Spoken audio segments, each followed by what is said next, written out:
Hello mga ka-auntie, mga ka-uncle. This time magluto tayo ng soup na best for summer. At ito ay sabi nila isang soup na best na makaiwas tayo sa cancer dahil yung mga ingredients niya ay gulay lang. Ito, habang gagayak natin yung ating ingredients, magpakulo na tayo ng water.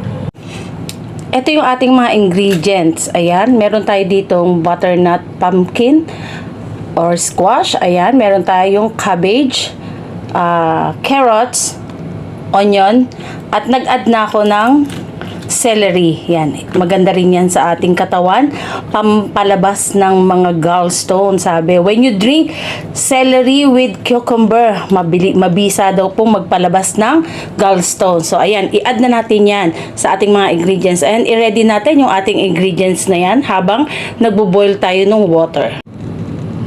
Ayan, ihiwain lang natin yung ating mga ingredients. Ayan.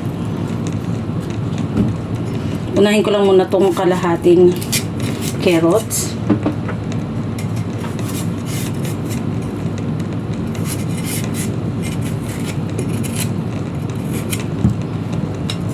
Ayan. Easy soup lang ito mga ka-auntie, mga ka-angkot. Napakadaling gawin.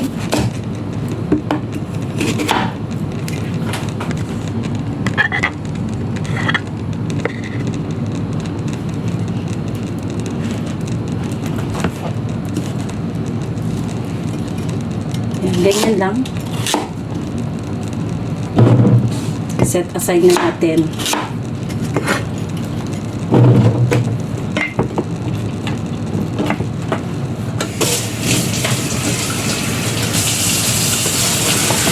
Itong ating celery, tanggalin lang natin yung dulo. Medyo malalaki lang din ang gawin natin gayat. Pwede yung dagdagan yung celery kung marami yung gagawin yung soup. Dalawa lang yung inad ko kasi konti lang yung ating lulutuing soup.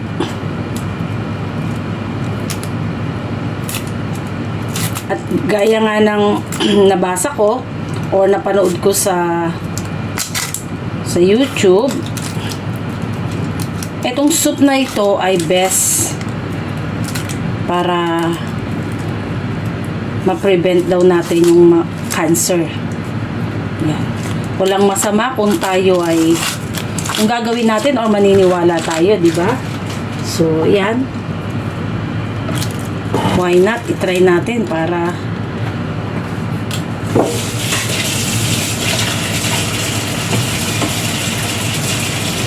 yan. Gamitin na natin tong isang buong sibuyas na to. Hatiin lang natin ng ganyan. Malaki.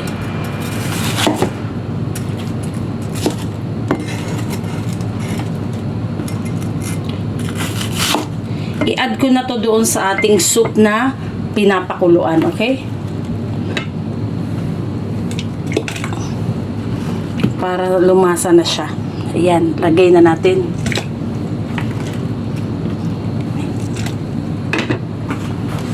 After nun, yung ating cabbage. Half na lang ang gamitin natin ng ating cabbage. Tanggalin lang natin tong hard part nito. Ayan, tanggalin natin. Tingnan natin ng malaki. Ayan. Ayan. Okay.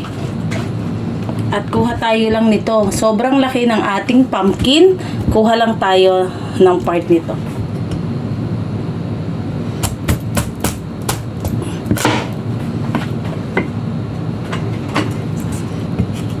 Kunin ko muna itong ganito kalaki. Dahil baka sobrang kami balatan lang natin. Ganyan. Huwag na kaya natin balatan. Ano? Huwag na natin balatan. Gasan na lang natin. Ayan. Para maganda. Hatiin ko lang to ganito. Ayan. Tanggalin natin yung part na merong seeds. Ito, ayan. Ayan.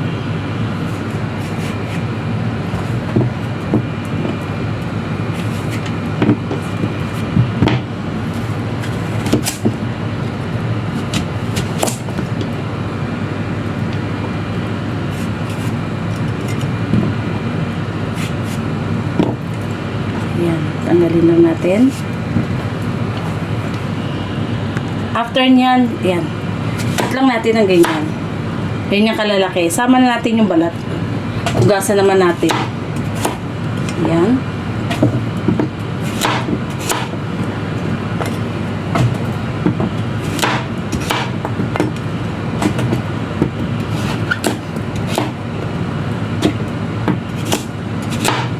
Ayan. So, ayan. Hintay lang natin mag-boil ito. Ayan. Almost boiling na. Ayan yung ating onion. Inuna na natin.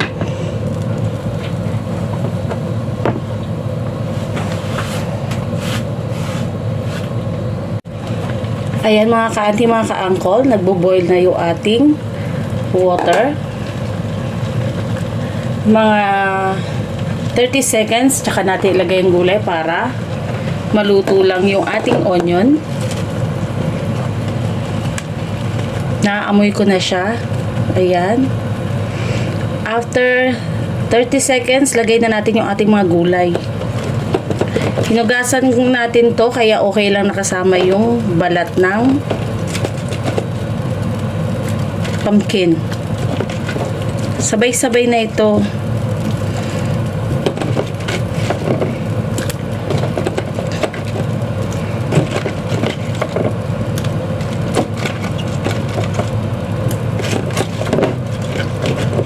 Ihuli lang natin bahagya yung ating cabbage. Inuna lang natin tong mga matitigas na gulay. Then, takpan muna natin hanggang sa kumulo ito. Ayan, kumukulo na mga ka-auntie, mga ka-uncle yung ating soup. This time, lagay na natin yung ating natitirang ingredients, yung cabbage. Ayan. At nagpalit nga pala ako ng pot. Dahil masyadong maliit yung ating unang pot.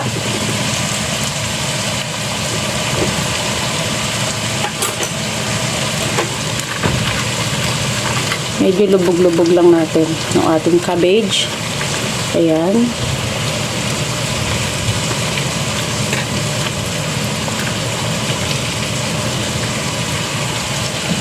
Okay, takpan natin at pakuluan pa natin yan. Ayan. Nako, ang ganda na ng soup natin, mga ka-auntie, mga ka-uncle. Ayan, lagyan natin ngayon ng seasoning. Salt lang naman ang seasoning natin dito. Ayan. Okay, mag-add na lang tayo mamaya pag kulang. Takpan natin, pakuluan pa uli natin. Ayan mga ka-auntie, mga ka-uncle, okay na yung ating soup, ready to serve na.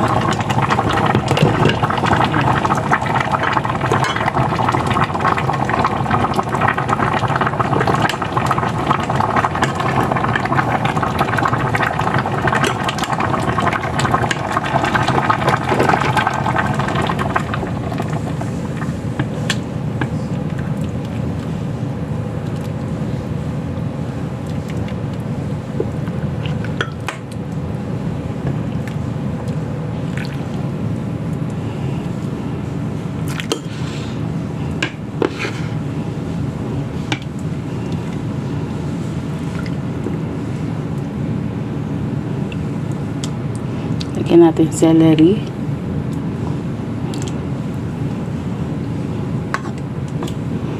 Lagyan pa natin ng carrots. Ayan.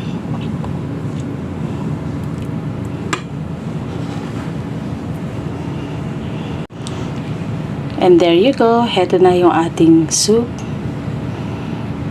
Ayan.